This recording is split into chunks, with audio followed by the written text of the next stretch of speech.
Welcome to Sex Ed with DB. I'm your host, DB. Let's get into it.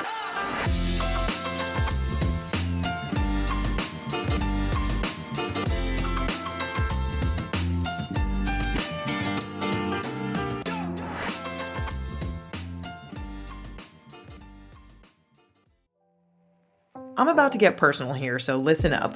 I'm going to tell you a fun fact about me that you definitely didn't know. The lube that I use most consistently is Uberlube. I really mean it. If you were here with me right now, I'd tell you to go over to my nightstand drawer and tell me what you see. That's right, you would see a bottle of Uberlube. If you've never heard of Uberlube, let me tell you about it. Uberlube is a silky smooth silicone-based lube recommended by leading doctors, and its body-friendly ingredient list makes it widely used by people with sensitivities to lubricants. Another amazing thing about Uberlube is that it doesn't leave a sticky residue like water-based lubes do. It lasts for a long time and doesn't stain clothing or bedding. I have 3 bottles of Uberlube on my bedside table right now, ready when I need it. If you're someone who wants to feel more pleasure in the bedroom, use code SEXEDWITHDB for 15% off at uberlube.com. Trust me, it's amazing. Let me tell you about one of my favorite pleasure product retailers out there, Lion's Den. If you haven't heard about Lion's Den before, I can't wait to tell you about them. Lion's Den opened its first retail facility in Columbus, Ohio in 1971. That's right, over 50 years ago. Since then, they've grown to more than 50 outlets throughout the US, building their reputation on high-quality products, low prices, and a knowledgeable sales staff who can help you find the perfect toy. One of the many things I love about Lion's Den is that they advocate for a sex-positive perspective on intimacy and sexual well-being, and strive to break the stereotypes and stigma surrounding sex by providing comprehensive educational resources to empower everyone to enjoy life to the fullest. They are simply amazing. Lucky for you, Lion's Den is giving my listeners an exclusive discount of 15% off your purchase, in-store and online with code SEXEDWITHDB at lionsden.com. What are you waiting for? Get your amazing Lion's Den toy now. If I were to tell you I was conducting a masturbation experiment with the magic wand, what would some of your hypotheses be? Well, I did do a masturbation experiment with the magic wand, so let me tell you what some of mine were. Number 1, anxiety, tension, and stress will decrease during and after daily magic wand use. Number 2, daily magic wand use will be associated with improved mood, confidence, and happiness when compared with no sexual activity. And number 3, sleep length and sleep quality will improve during daily magic wand use when compared to no sexual activity. After running the numbers, 2 of those hypotheses were true, and one of them is false. Want to know which ones were true and which one was false? Go to sexedwithdb.com/magicwandexperiment to learn more about the experiment. Read some of my daily journals and watch some of my daily vlogs, and find the results of these hypotheses and a few others, and so much more. Hey, I'm Gwenna Lathland, but you probably know me as Mama Cusses on TikTok and Instagram. And I'm Tori Phantom, also known as Tori Phantom on TikTok and Instagram. And we want to tell you about our brand new podcast, Childproof, from Betches Media. Parenting is hard, but it's even harder when you feel alone. That's why we created Childproof, a parenting chat show for when you're craving adult conversation and are surrounded by tiny humans. And on Childproof, we'll try to figure out the do's, don'ts, and what ifs of modern parenthood. We have been friends for years, so we want to use this show as an opportunity to compare notes, share stories, and grow as parents at the same time. So tune in every Wednesday as we share our experiences through a mix of one-on-one conversations, guest appearances, and input from you, our listeners. That's right. You personally, where you are right now, you can be a listener. Subscribe right now wherever you're listening. That's Childproof from Betches Media. Hello, everybody. I hope everyone is doing phenomenally. I just played some pickleball and took a nice shower, and I'm feeling nice and relaxed. So I hope everyone has post-pickleball energy as well. What are we talking about today? Today, we have the unbelievably awesome Tigress Osborn on. And in this episode, we talk about the difference between body positivity and fat liberation. And we also talk about the organization that Tigress is executive director of, which is the National Association to Advance Fat Acceptance, aka NAAFA, as well as the incredible legislative efforts that they're involved in to make workplaces specifically more equitable for fat people. We also talk about fat people in the media and representation. And this episode is chock full of really, really great pieces and stories from Tigress. And just a little reminder for you, if you go to sexedwithdb.com/discounts, you'll see discounts on all my faves. So that's sexedwithdb.com/discounts from all of our amazing sponsors of the show. And that's the little reminder that I have. Without further ado, here I am with Tigress. Hello, Tigress. How's it going today? It's going good. How are you? I'm great. I am stoked to get to chat with you today. I know we've been going back and forth and trying to find a time through email, and I'm so lucky to be here with you talking for this episode. And so I wonder if you can just share a little bit about yourself and introduce yourself to the crowd and tell us about the National Association to Advance Fat Acceptance, aka NAAFA. Is that how you say that? We do say NAAFA. It's always fun for me when I'm talking to like a journalist who doesn't know us, and they say, "Tell me about the NAAFA." But we do say NAAFA, and I have been involved with NAAFA since 2012. Before I became involved with NAAFA, I ran a plus size nightclub event in Oakland, California called Full Figure Friday, and it was like a Black centered hip hop party in Oakland. Everyone welcome, all sizes, all identities, all sexualities, all of that stuff. But centered around, like, as a Black woman, I had been going to some of the other BBW parties, Big Beautiful Women parties, and feeling not that welcomed as a Black woman in those spaces. And so I really targeted Black women and the folks who love us in creating my club space, but hopefully achieved a space that was welcoming for everyone. And through that, we did a lot of fashion stuff. And NAAFA invited me to produce a fashion show at one of their conferences. So that's how I first got involved.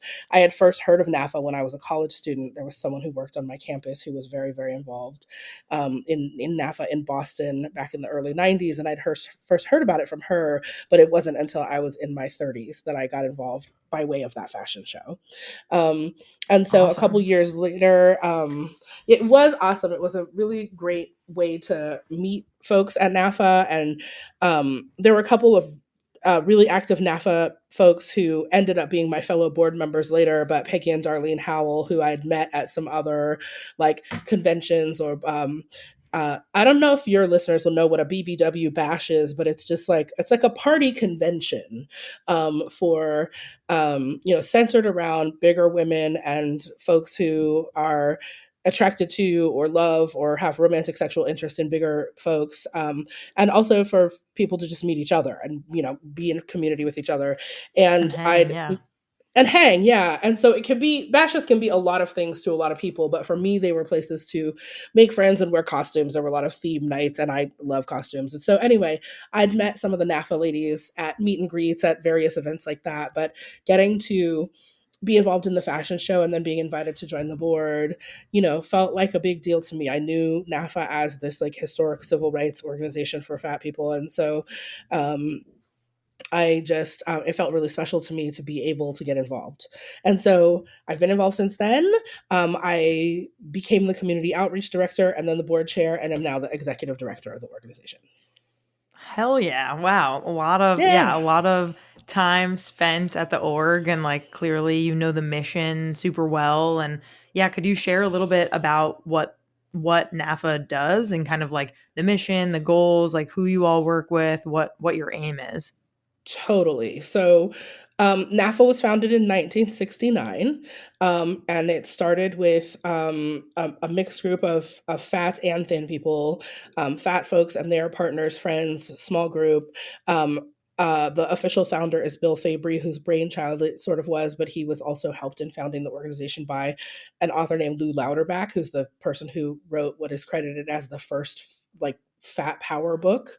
And so they started in New York and then eventually established chapters across the country. We don't have a chapter model anymore. We just have a governing board, and then we support other local activists and local organizations, through their own organizations, not through chapters of NAAFA. But our mission is to change perceptions of fat and eliminate size discrimination through education, advocacy, and support. That's our official mission. We also have a sort of modern addendum to the mission, which is to brazenly celebrate fat joy. And which is part of changing perceptions of fat, actually. The idea that everyone fat is, miserably trapped in a fat body is preposterous. Like, a lot of people are miserable in their fat bodies, but it's often not the fat. It's often the systemic injustice that they are facing because of the fat. So anyway, we work on, we do a lot of things virtually these days. We sort of had a rebuild after our 50th anniversary conference.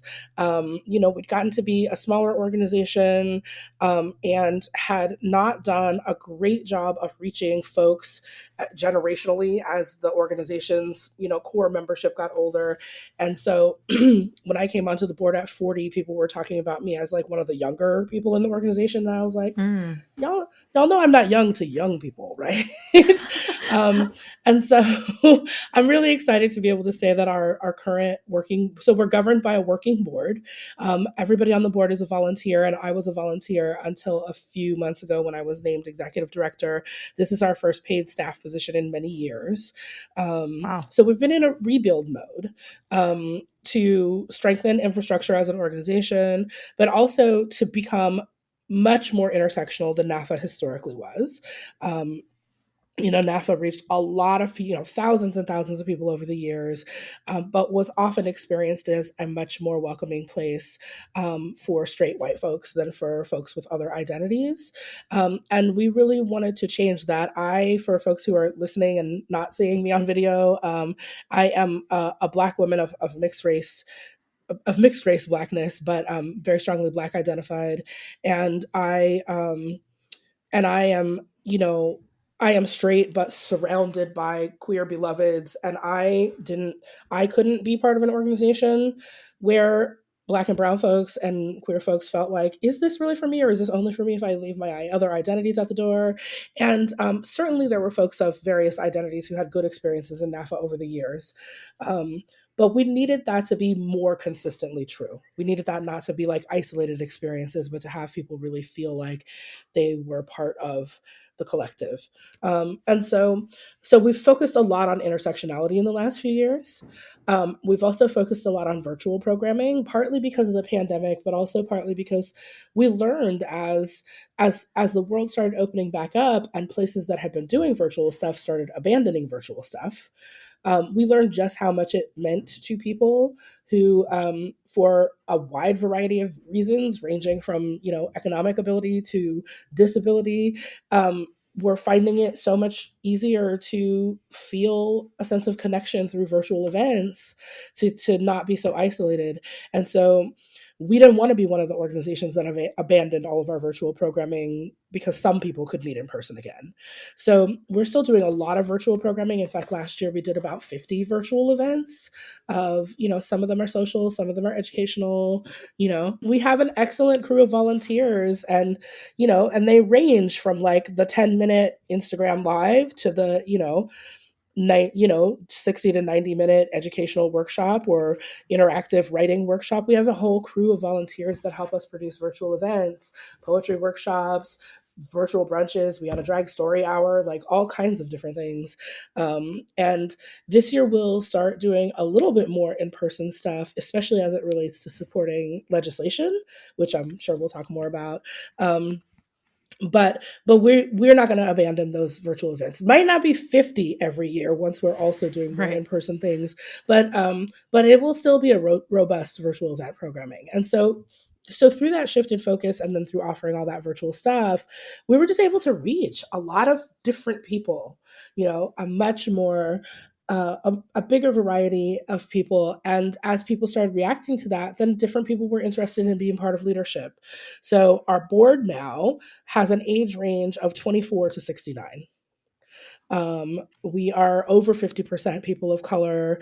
We are over 50% people who are LGBTQIA identified, and in lots more of those letters than it used to just be sort of like the fat activist dykes. And maybe one gay man, but now it's like, now we have a much more broader representation of the whole sort of queer rainbow, and folks with like lots of different kinds of lived experience with disability and chronic illness. And so we just we have better representation on our board, a broader representation on our board, and that helps shape everything that we do to hopefully make us, a more relevant and exciting organization for fat people to want to be involved with. Amazing. Yeah. Thank you so much for that background. I definitely would love to attend some of these events. I'm super curious to see, just like the community that you've built, which is really awesome. And I'm wondering if you could just briefly share like your path into this work. Like, how did you become passionate about this?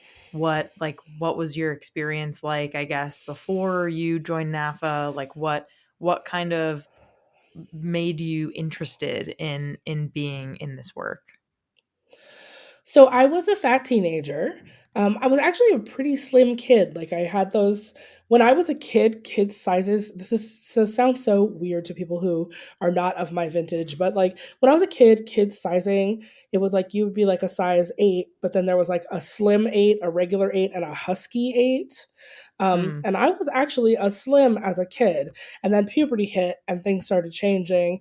And and I have a family history on both of my biological sides and my sort of step family side of like lots of big folks. So I had lots of big folks as role models, but also as what were presented to me as a kid as cautionary tales.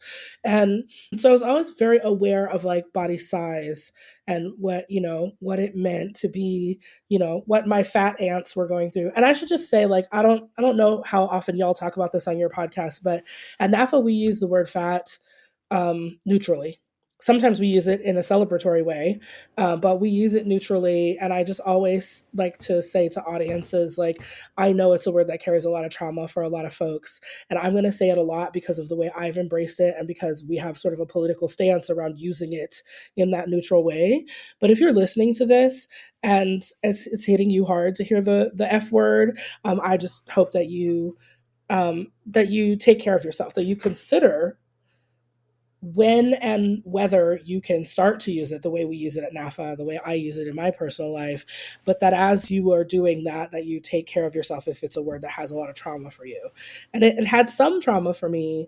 I became bigger than many of my classmates once I hit puberty. And there were always kids that were bigger than me. So I was always aware of the sort of like, how like I could not have said this way at 12, right? But how like proximity to privilege changes the way that people treat you, or how you're othered. And so anyway, so I was thinking about this stuff since I was like 12. And I remember writing a letter I had all the subscriptions to all the teen magazines, because in my family, people just thought it was good that I liked to read, and it was anything that was going to help me read. And there was no critical lens on like, what are these magazines teaching my daughter about, about boys, about her body, about whatever. And for me, as a 12-year-old, I was just thinking they were teaching me the right way to be, a popular girl, or to, Sure. what I was supposed to be like as a growing young woman or whatever. And, as an adult, I'm like, oh my God, don't let my niece be exposed to any of this. Anyway, I remember trying to write an article that I was going to send off to this teen magazine about the Fat Boys, the rap group, and just like how they were like proof that fat people can be cool too, or fat people can can do things too. I was always thinking about it. I met Carrie Hemingway, the NAAFA member who first introduced me to NAAFA, at a workshop during a diversity day on my first year of college. And she had me thinking a lot about using the word fat neutrally and about what it meant to be fat what it actually meant to me to be fat versus what I thought it meant to other people to be fat. And I had, friends that I could shop with at the plus size store at the mall. And there was a plus size store at the mall, which was a huge, big deal. So I was like kind of always thinking about this stuff, but I was mostly just thinking about it in my own personal life. And I was definitely still feeling a lot of pressure to lose weight, a lot of pressure to diet. It's weird for me to say like I tried all the diets because most of them I didn't try. I just like I bought the South Beach book, but I never really tried to do that. But I lost a bunch of weight in my early 20s because of a period of severe depression. And instead of being diagnosed with clinical depression as I later was, and instead of people around me treating me like I was going through a mental health crisis and needed support, what people were instead doing was congratulating me for weight loss. And so I dropped a bunch of weight really fast because I was not eating. And I probably should have given that a content warning as well. Sorry, folks. But it was the first time in my life I saw that sort of like really, really dramatic way that people cared more about the fact that I was getting thinner than they cared about the fact that I had black circles under my eyes because I was crying 4 hours a day. And I think that planted one of the seeds of revolution in me. Like I was angry about that. I didn't feel like, yay, I won by being thinner. I felt like really, really mad that that people cared more about that. That the question was not, are you okay? The question was, how are you doing it? And so I think that's where it first got me. By the time I started my nightclub event in my 30s, I was doing diversity work at a high school by day. So I was talking about race and class and gender all the time.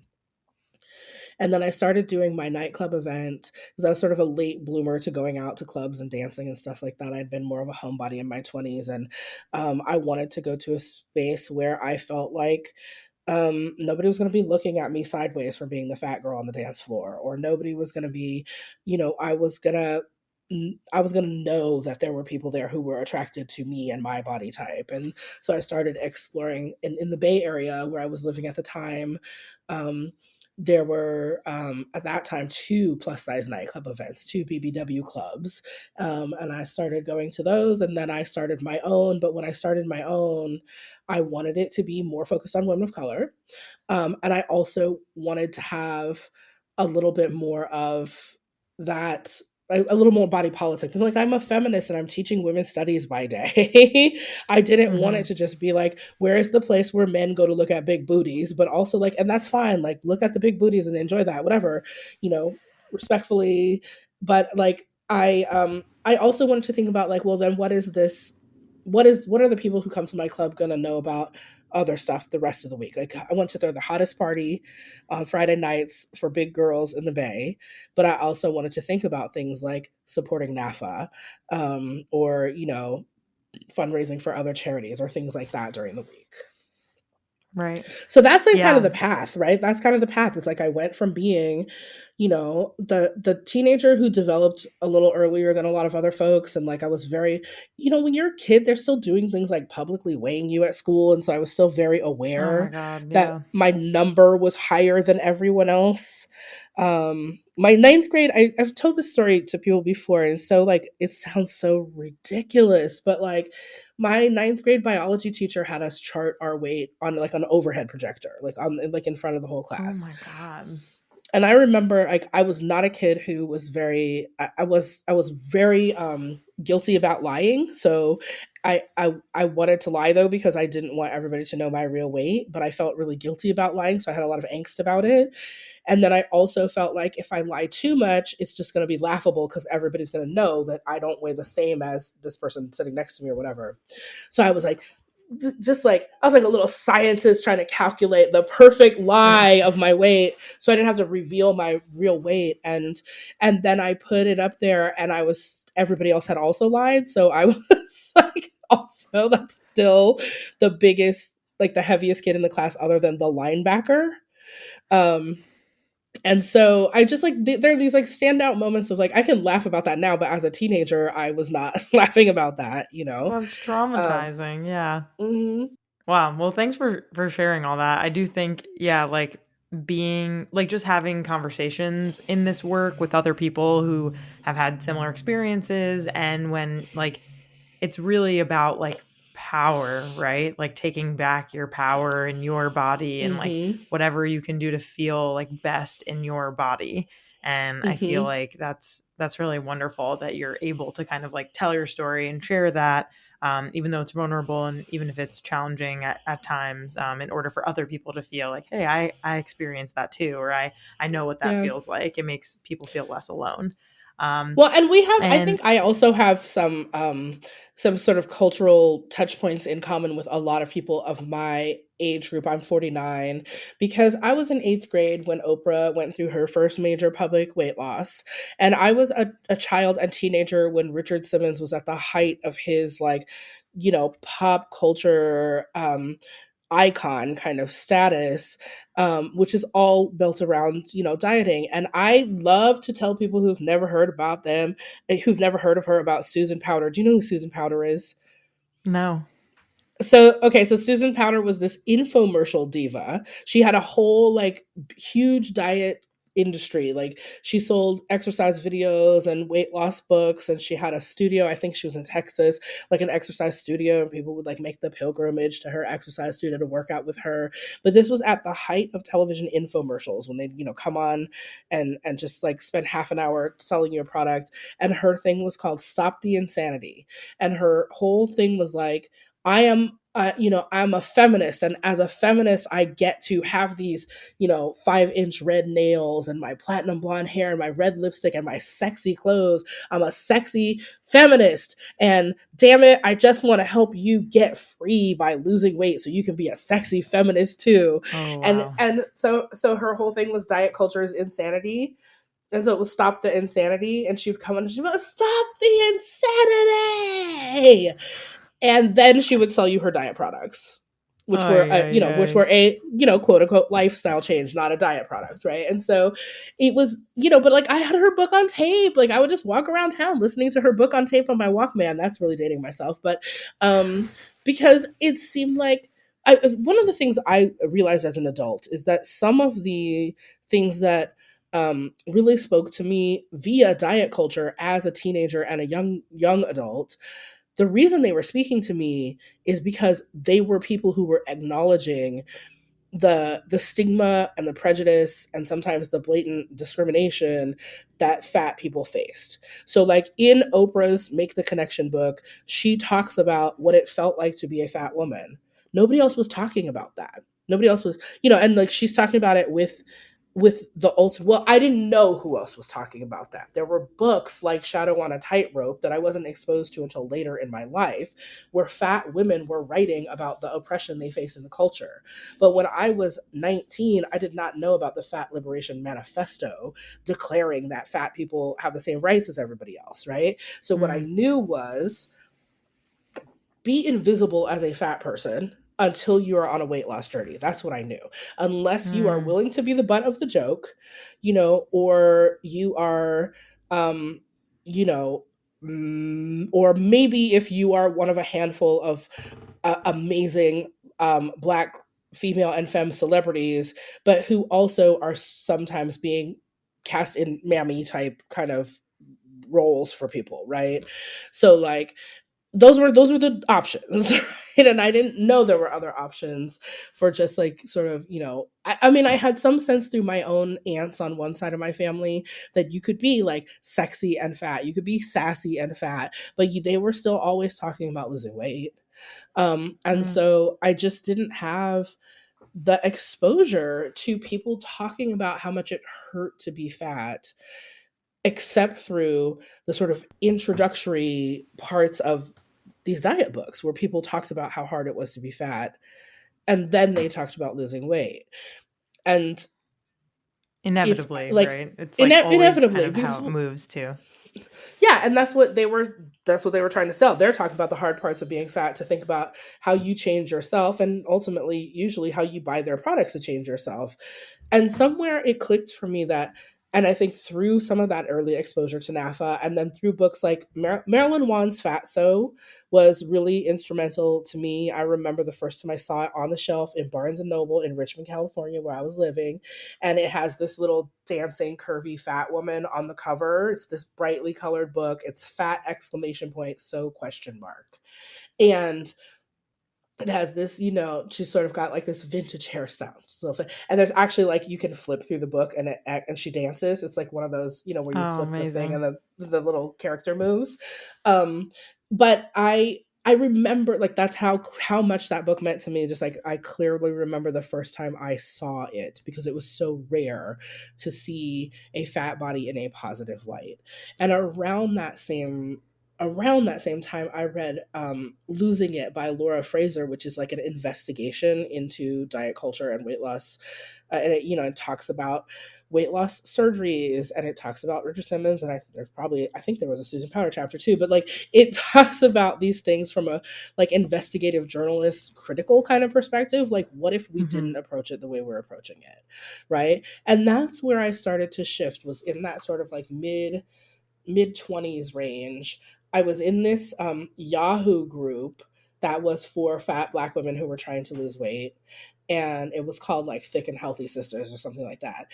And I began to say, what if I just want to do these things to feel better, whether I lose weight or not? I had not yet been exposed to health at every size as like an official framework, but I'd started to be exposed to this idea that like, what if instead of chasing the weight loss, you just chase the other pieces of it, the parts that make you feel good instead of the parts that make you feel like you're on this like hamster wheel of obsession about dieting.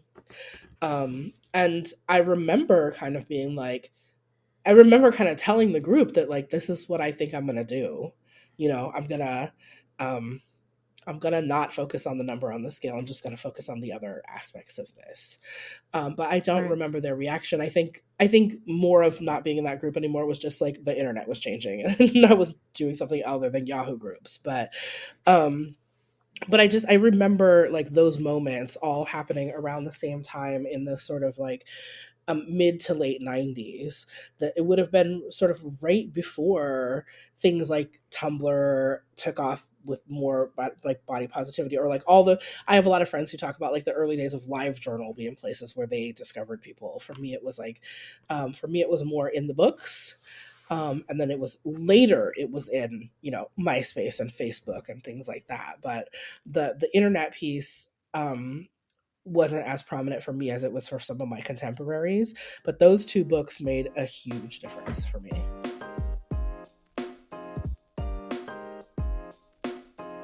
Abortion access is changing, and at the same time that safe, modern telehealth options emerge, politicians are passing harmful bans to block access and win votes, impacting marginalized and low-income communities the most. But there is hope, in the form of 5 pills. Plan C is a national nonprofit campaign on abortion pills, a safe and effective modern method used up to 12 weeks. At plancpills.org, you will find a 50-state guide to pills, which includes FAQs, in-depth resources, and free hotlines to understand legal risk and get medical support. Plan C's mission is to spread the word about this medically safe modern method and all the different routes of access, including activist telehealth providers and getting pills in advance. Because access to safe abortion care should not depend on your zip code. Visit plancpills.org to learn more and join the movement.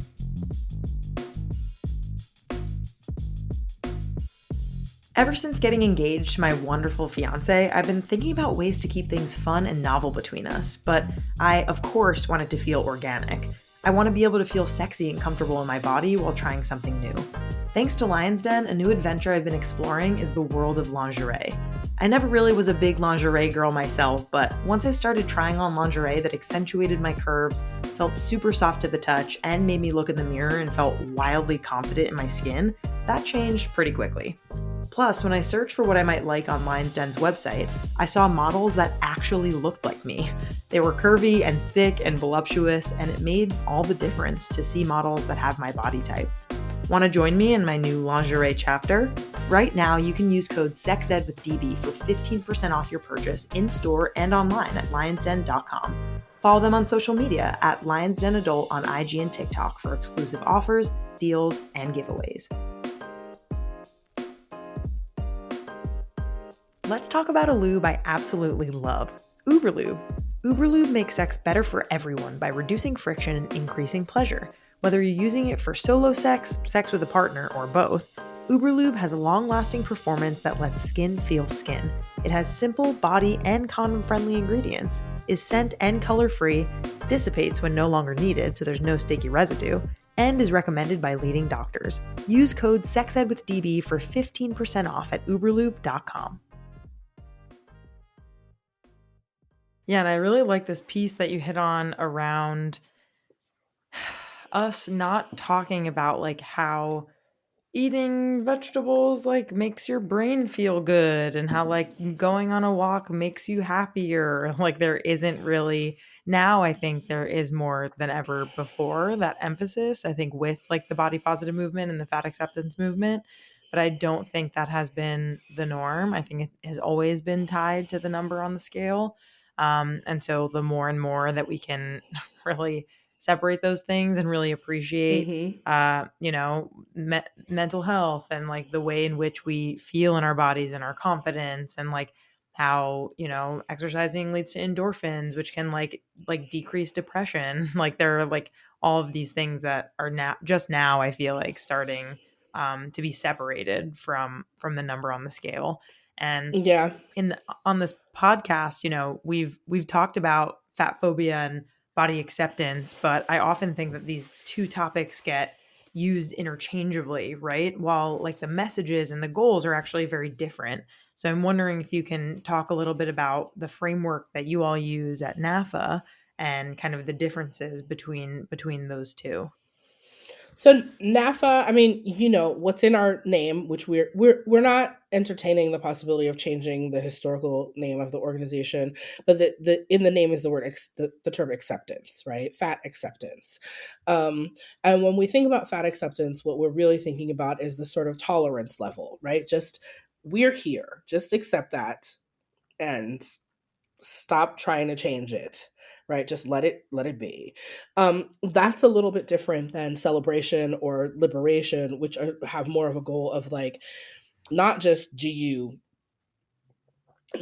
like leave me alone, but do you actually celebrate my existence and support me in having my freedom.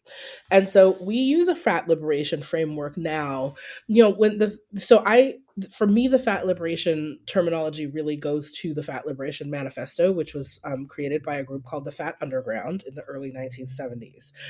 And those are a group of women who were like radical feminist women who started with a chapter of NAAFA in LA, actually, and then found that some NAAFA leadership supported them being radical, but a lot of NAAFA leadership didn't. NAAFA in those early days was a lot more what we would say today, respectability politics, right? Like we're going to prove that fat people are as acceptable as other people. Whereas today, I think we at NAAFA, and especially other folks in the movement who are more radical than we are as an organization, have much more of a like middle fingers up approach of like, right, we're going to be acceptable in the ways that we need to be able to navigate the systems that govern our lives. And also, we're not as invested in whether you like us or not. We're invested in whether you treat us fairly or not. Mm-hmm. And so if you think I'm ugly because I'm fat, if you think I'm unhealthy because I'm fat, like, I hope I can, I or somebody with more patience can change your mind about those things, or that we, through our programming that we work hard to put out that is available to everyone, can help, change mindsets about that. Like I said, our mission is to change perceptions of fat. But also, the end size discrimination part is important to me and important to us as an organization. And I don't care if you think I'm ugly. You still need to pay me fairly at my job, right? If it matters to me if you think I'm unhealthy, not because your opinion matters, but because your opinion helps to dictate how the system works that prevents me from access to the healthcare I need, or that only treats me for one healthcare concern, which is their perceived, you know, like whatever they perceive because of my fat body, which might not have anything to do with the earache that I came to this office for or whatever, right? And so fat liberation is much more interested in not just our individual freedom, but our collective freedom, and also how the systems that govern our lives impact that individual and collective freedom. So body positivity can be more like, do you feel good about your body? Are you able to say, I feel good today? And sometimes, especially in this sort of later stage of body positivity, that has morphed into including some things that are actually, you know, some things that are really anti-fat. Like, you know, if it makes me feel better to not look as fat by, you know, wearing shapewear or going on a diet or taking Ozempic or whatever, then that's all part of body positivity because it makes me individually feel more positive about myself. That is part of body autonomy. You have the right to do all of those things. It's your body. You make the choices you want to make for your body. That's a principle of fat liberation, that you get to make your choices for your body. But autonomy also does not dismiss you from accountability.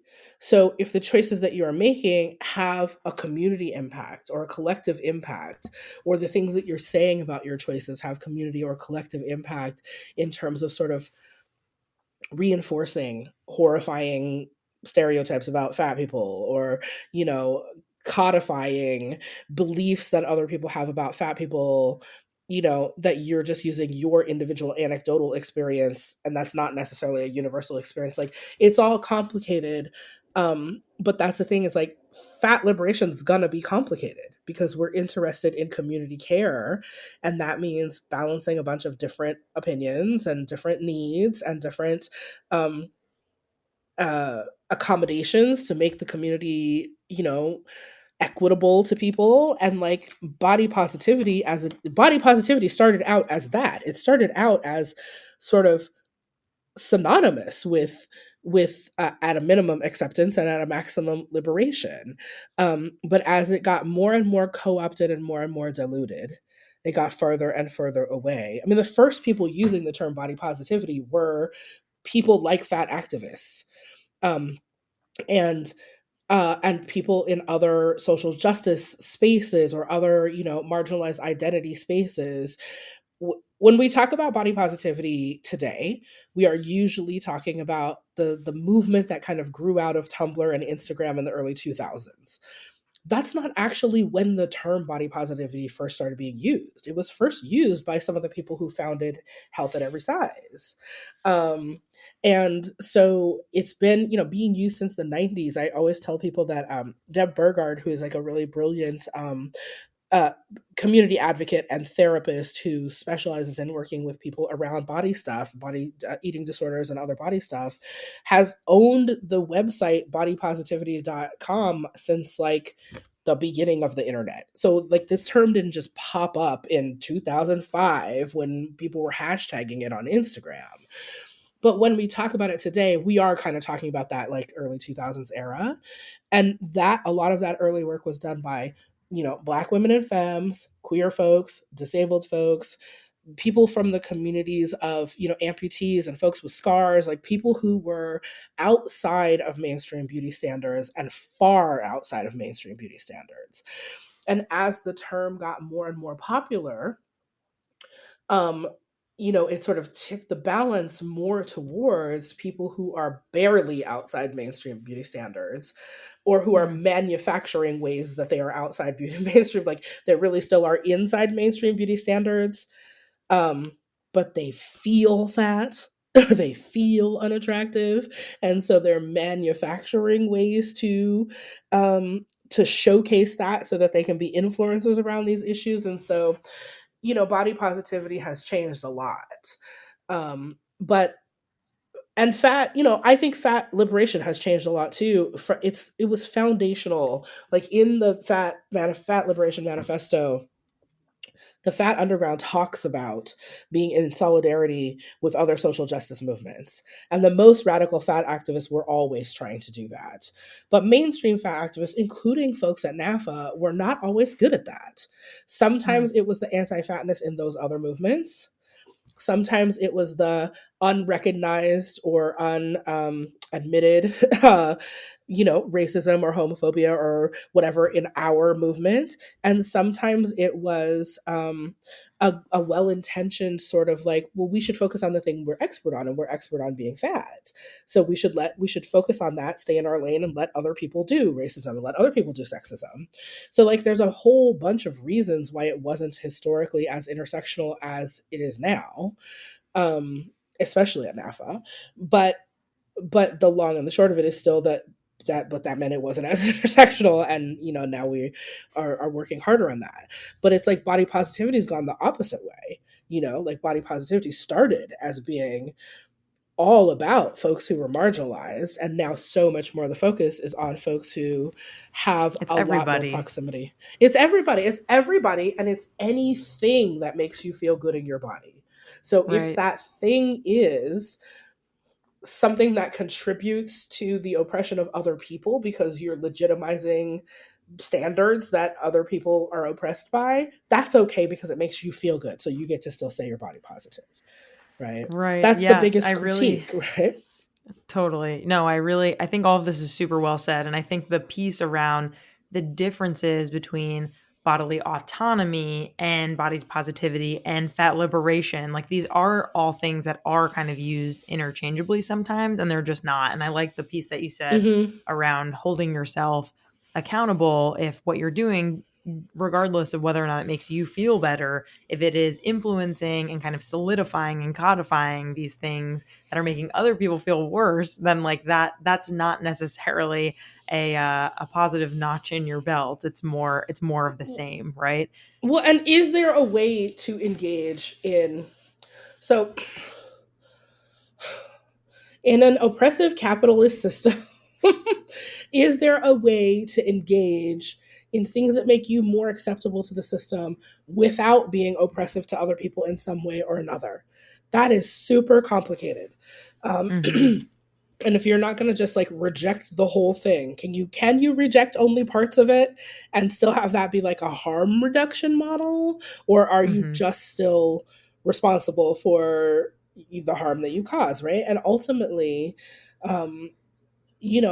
body autonomy, what's challenging about body autonomy for me from a fat liberation perspective is that even if I say to you, if you want to lose weight, that's your body, and I want you to do what you need to do in your body. Part of it actually being genuine autonomy is you being able to make those choices freely. But you're not making the choices freely. You're making the choices through coercion, but through social coercion and through systemic coercion. If you are trying to lose weight because you need a surgery and you can't get that surgery until you're under a certain BMI, that's not actually autonomy. That's your choice to make, right? Whether you're going to, I'm not going to have the surgery, or I'm going to do these things that I, in protest, but I'm going to do them, or I'm just going to buy into this and do these things because that's what the medical establishment told me. None of those are autonomy, because you're not getting to make the choice in a system where you would be treated equally and fairly either way. Right. If you know that fat people make less money on their jobs, if you know that for all of the really great TikTokers out there reminding us that they are dating whoever they want to, there are still issues related to dating and body size. If you know that, whether you're seen as a good parent might be affected in your divorce case and your child custody hearing, and if you lost weight, you'd be seen as a better parent because you'd be seen as a better role model. Like if you know all those things, you're not making a free choice. That's not actually autonomy. You're being coerced into making the choice, forced into making the choice. You're not making an informed consent choice about dieting if the research about dieting is all done through a weight biased lens, because you're not really informed, right? If there's no weight neutral research available about medical stuff, then everything we believe about medical stuff, the choices that we are making they're not informed consent choices. And so that's where it gets really difficult about body autonomy, is like, is that even autonomous, and how autonomous can you be within a system that is set up through anti-fatness? Right? Right. Absolutely. It's No, just, I'm really learning a lot from you and appreciate everything that you're sharing here. And I'm sure many people listening are learning a ton too. I wonder if you could briefly talk through some of the projects and advocacy efforts that NAAFA is involved in, like some of the yeah. legislative efforts that you briefly mentioned earlier. Like, tell me what you're working on. Last year, we co-founded the Campaign for Size Freedom with our colleagues at FLAIR, which is the Fat Legal Advocacy, Rights, and Education Project. We have these mouthful names. Like, I guess we A lot of were all like, acronyms. we're big, and we're going to be even bigger in our names. Like, sometimes we were just like FAT or something like that. But anyway, so we co-founded the Campaign for Size Freedom, and the purpose of that campaign is to get people to better understand the landscape around legislation and fat rights, or protections through legislation for fat people against discrimination, and then to support local work in getting legislation passed. So, last year we worked with Councilmember Shauna Abreu and District Leader Lydia Green in New York City, and with the Retail Workers Union and the Retail Action Project in New York City to help pass legislation to outlaw size discrimination there. So in New York City, as of November 22nd of last year, it is illegal to discriminate based on someone's height or weight in employment, housing, or public accommodation. Wow. So that's huge, right? And New York City is like the global city, so it's an excellent example. It's an excellent example to the rest of the country and the rest of the world in terms of doing more to protect fat rights. We would love to see even more comprehensive legislation in other places than in New York City, so that it is just written into whatever civil rights laws already exist that height and weight are also protected classes, and then the government treats it seriously in terms of enforcing that. Right, that's what we Yeah. want. There are several states that have legislation pending, and folks can learn more about this on our website, naafa.org. And the legislation stuff is under the Size Freedom tab. We have lots of other learning resources under our learning tab. And then, of course, under events, you can find all those virtual events that I was talking about. You can find the upcoming ones. We don't have much of our this New Year's events up yet, but they'll be coming soon. But the legislative stuff is a huge part of our advocacy. We do other advocacy work that's not legislative, for us, a huge part of advocacy, and again, that mission of changing perceptions of fat, is working with professionals in the media to change the way that they cover fat. So last year we did a research study with Pamela Mejia, and she looked at the Nexus Lexis results for news articles about fat. And so in the print media, not like People magazine so much, but as like news articles, where are we talking about fat and how are we talking about it? And there were only a handful of articles about fat rights, and there were thousands and thousands and thousands of articles about weight and health. And we want people to not only think of fat people as weight and health. Like, we are doing all kinds of incredible things when folks get out of our way and let us do things, or when we can push people out of our way to let us to do the things that we want to do. We are doing all kinds of incredible things in academia, in arts, in science, in medicine, in technology, like all the same places everybody else is doing cool shit, we're doing cool shit too. When you stop discriminating against us and let us have the opportunities to do it, or again, when we overpower you and take the opportunities to do it. But so there should be lots and lots of articles about us that are not about health and weight loss, and that is one of the things we try to focus on doing. Where we put together a report on that research, and also included some things for journalists to think about in terms of how they cover fat people. We worked a couple of years ago with Google to develop some plus size marketing guidelines for advertisers and marketers. Like, if you're going to include fat people in your promotional stuff, how do you include us? How do you include us in ways that are authentic representation of us, not just as the sort of before picture?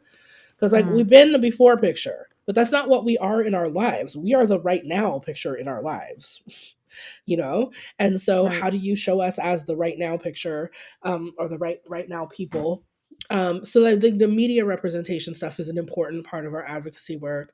One way we also did that last year is we worked with Pinterest on, they were developing some new AI and wanted to make sure that it was inclusive in terms of fashion results. They learned from their users that when people are searching for fashion, if they are plus size, they have to put plus size in the search to be able to see people who look like them. How can we change our algorithms? How can we change our AI so that everybody sees plus size people? It's not only plus size people who need to see me wearing the dopest dress you've ever seen. Everybody who likes a dope dress needs to see me wearing that dress, right? And Right. so how do we, so they worked on that in women's fashion last year, and then they'll be rolling it out, I think sometime this year in men's fashion as well. So yeah, just that kind of stuff around like how fat people are seen in the world. And Amazing. yeah, it's been really exciting to get to work with some of those big partners. We know we worked with Dove on launching the campaign for size freedom, which is a big deal. Like, people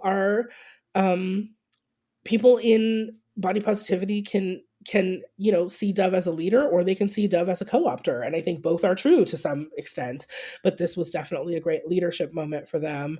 And so like just getting to partner with these major organizations has been exciting, but we also are mostly funded by people in our community. We fat liberation is incredibly underfunded compared to other social justice movements, and most of our funding comes from donations of $25 or less from people in our community. That is where the majority of our funding comes right now. So we want to work on changing that so that our community is not the only one supporting us. Like our fat people and allies are not the only ones supporting us. We have that money and resource that other organizations have to do even bigger projects, but at the same time, we want to be accountable to those smaller donors. Like, we want to stay in community with those smaller donors. So so we're always interested in hearing from folks too about what other projects they'd like to see us doing.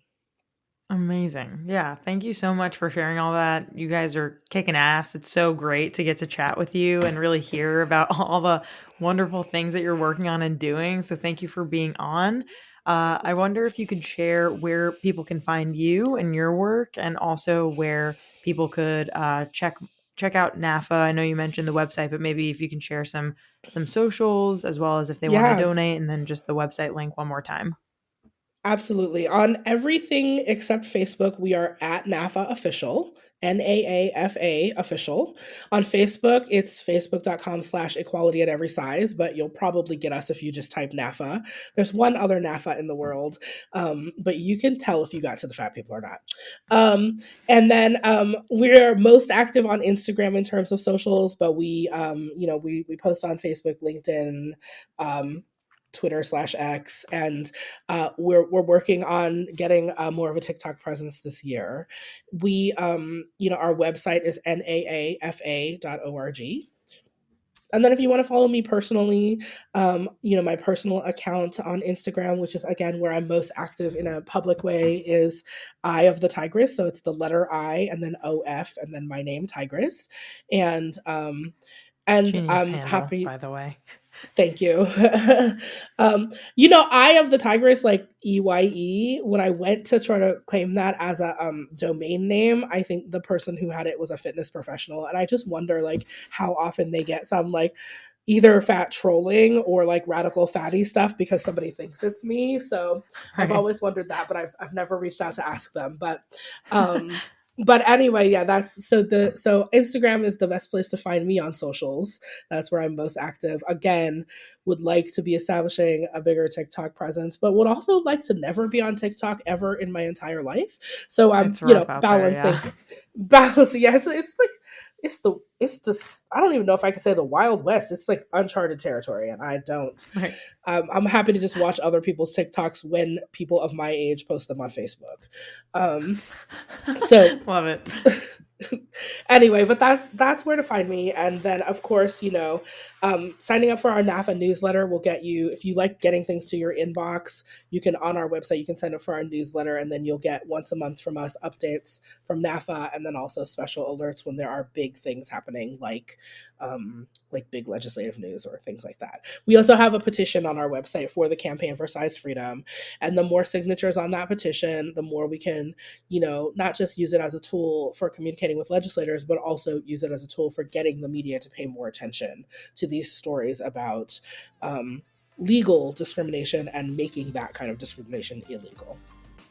Incredible. Well, yeah, listeners, you heard it here first. NAAFA.org. Go check out that petition. Tigress, thank you so much for being on. Thank you for having me.